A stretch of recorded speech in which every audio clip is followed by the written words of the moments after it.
Sementara itu, pemirsa, politikus Partai Gerindra yang juga juru bicara Prabowo Subianto, Dhanil Anzar Simanjuntak, menyebut Prabowo Gibran membutuhkan kekuatan parlemen guna memastikan agenda pembangunan Indonesia lebih maju berjalan dengan baik. Diakui Dhanil, kekuatan Koalisi Indonesia Maju mengusung Prabowo Gibran di parlemen belum maksimal. Karenanya perlu dukungan sejumlah partai lain guna membantu akselerasi agenda pembangunan Prabowo Gibran. Meski begitu, Dhanil menambahkan, keputusan parpol lain untuk bergabung dengan Koalisi Indonesia Maju dikembalikan ke parpol tersebut.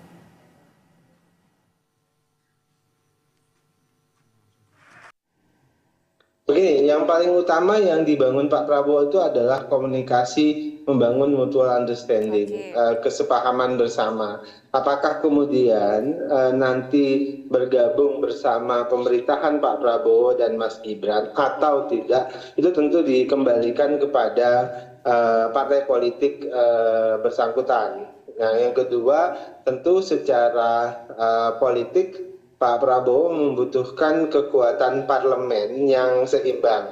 Maksudnya adalah saat ini memang kekuatan parlemen Koalisi Indonesia Maju itu belum maksimal. Nah, oleh sebab itu butuh dukungan beberapa partai lagi untuk memastikan kekuatan parlemen yang mendukung Pak Prabowo itu relatif lebih kuat dibandingkan dengan kekuatan yang di luar pemerintahan, sehingga bisa membantu akselerasi agenda-agenda pembangunan. Presiden terpilih Prabowo Subianto gerak cepat melakukan safari politik usai KPU resmi menetapkan Prabowo Gibran sebagai pemenang Pilpres 2024. Upaya membangun koalisi dinilai penting dilakukan demi memuluskan jalannya pemerintahan selanjutnya.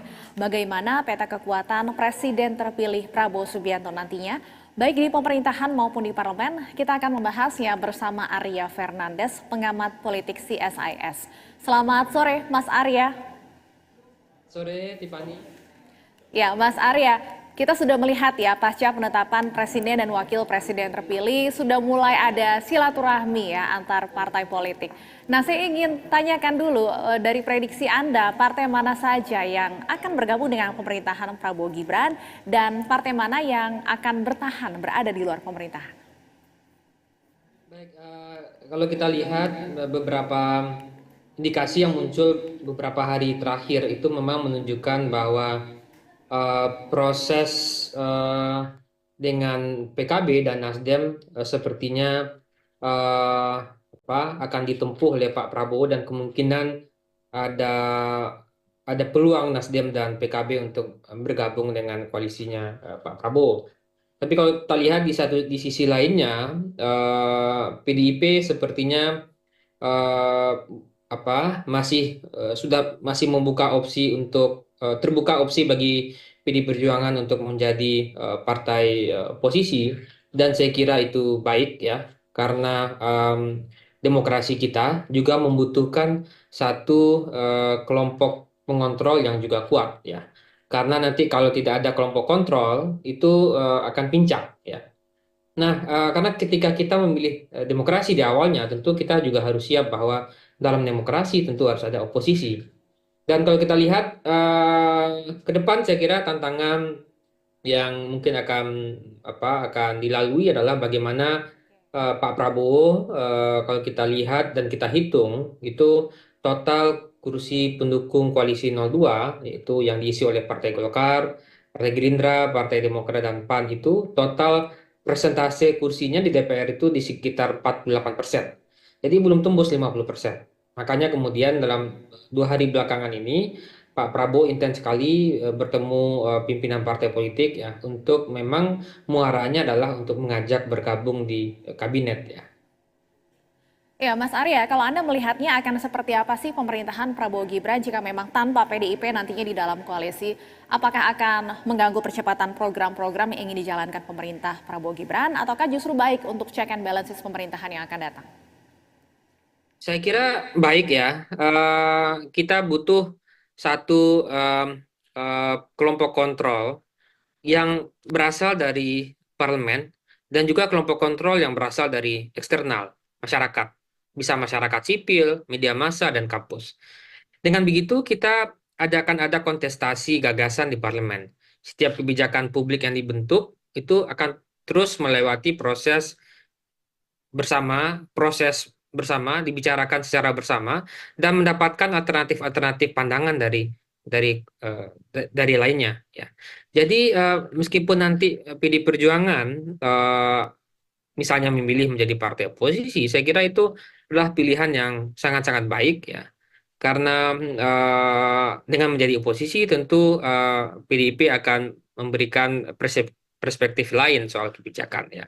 Dan saya kira juga apa bagi Pak Prabowo sendiri ke depan saya kira yang perlu tentu adalah membentuk kabinet yang membentuk koalisi yang moderat ya. Tidak terlalu besar juga, tidak terlalu gemuk juga seperti saat ini. Saat ini koalisinya sangat gemuk sekali ya. Dari 9 partai di parlemen itu hanya menyisakan PKS di luar. Dengan komposisi kekuatan politik itu sekitar 90% di atas 50%. Sangat gemuk sekali. Jadi saya merekomendasikan ketika misalnya Pak Prabowo membentuk kabinet atau koalisi, saya kira koalisi yang moderat itu jadi penting. Kenapa? Karena kalau koalisinya terlalu gemuk, itu intrik-intrik di internalnya akan juga tinggi. Apalagi harus diingat, Partai Gerindra bukan partai pemenang pemilu. Dan di internal koalisi 02, Gerindra suaranya juga tidak sebesar Partai Golkar. Jadi kalau kabinetnya terlalu gemuk, intriknya akan tinggi. Dan itu tentu akan menyusahkan Pak Prabowo sebagai presiden. Yang kedua, kalau kabinetnya gemuk, itu akan menyulitkan bagi presiden terpilih untuk memberikan akomodasi-akomodasi politik ya. Karena Pak Prabowo tidak hanya akan memberikan akomodasi bagi partai tapi juga bagi relawan, bagi kelompok usaha, bagi mungkin representasi dari organisasi kemasyarakatan ya. Jadi kalau terlalu gemuk itu nanti proses penentuan kabinet tidak lagi berdasarkan pertimbangan kapasitas, kapabilitas, kompetensi, tetapi lebih pada pertimbangan bagi-bagi kekuasaan saja, bagi-bagi kursi saja. Jadi saya merekomendasikan kalau misalnya akan ada koalisi, itu koalisi yang moderat saja, di kisaran 65% saya kira sudah cukup ya. Ya, kalau melihat komposisi saat ini kan koalisi Pak Prabowo untuk partai yang punya kursi di DPR sudah ada 4 partai ya Mas Arya, ada Gerindra, PAN, Golkar, dan Demokrat. Idealnya berapa kemudian maksimal tambahan partai yang masuk ke koalisi Pak Prabowo supaya bisa memuluskan rencana-rencana program pemerintahan ke depan, namun di saat yang bersamaan juga tidak terlalu gemuk seperti yang Anda sampaikan tadi? Ya, kalau sekarang 4 partai itu menyumbang 48% kursi di DPR. Tentu tidak ideal bagi presiden terpilih kalau tidak mencapai di atas angka 60%, ya. Karena kalau kita lihat sejak reformasi itu biasanya presiden terpilih itu membangun kekuatan di atas 65%. Jadi menurut saya titik yang moderat yang bisa dipertimbangkan adalah di angka 65 sampai 70% masih oke menurut saya, ya.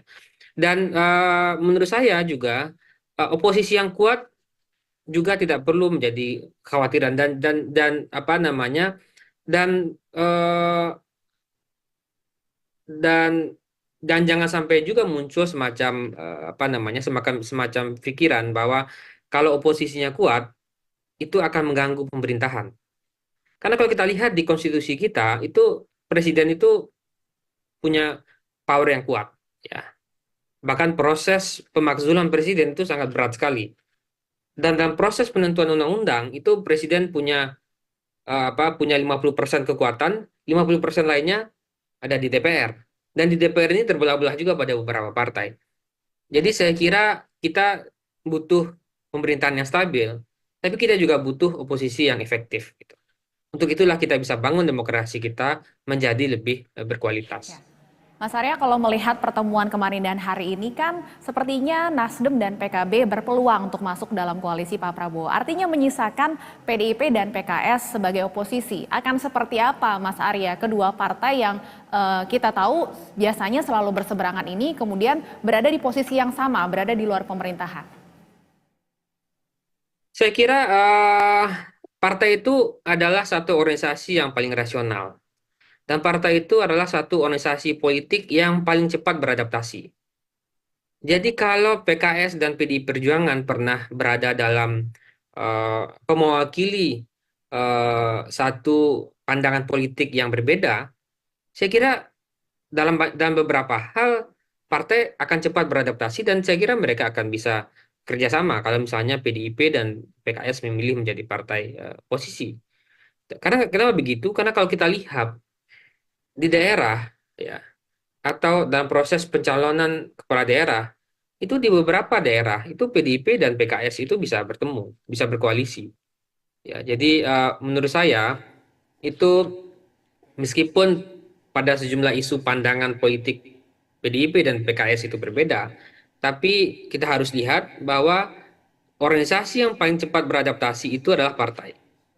Makanya ketika Nasdem, PKB yang mengusung Anies kalah sebagai pasangan yang diusung kalah, itu nggak butuh waktu 1 bulan, hanya butuh waktu beberapa jam untuk kemudian membangun komunikasi dengan Pak Prabowo. Jadi kita tidak perlu mengkhawatirkan apakah kalau beda pandangan mereka akan mudah bertemu atau tidak. Karena partai itu adalah organisasi yang paling rasional. Itu kira-kira. Oke.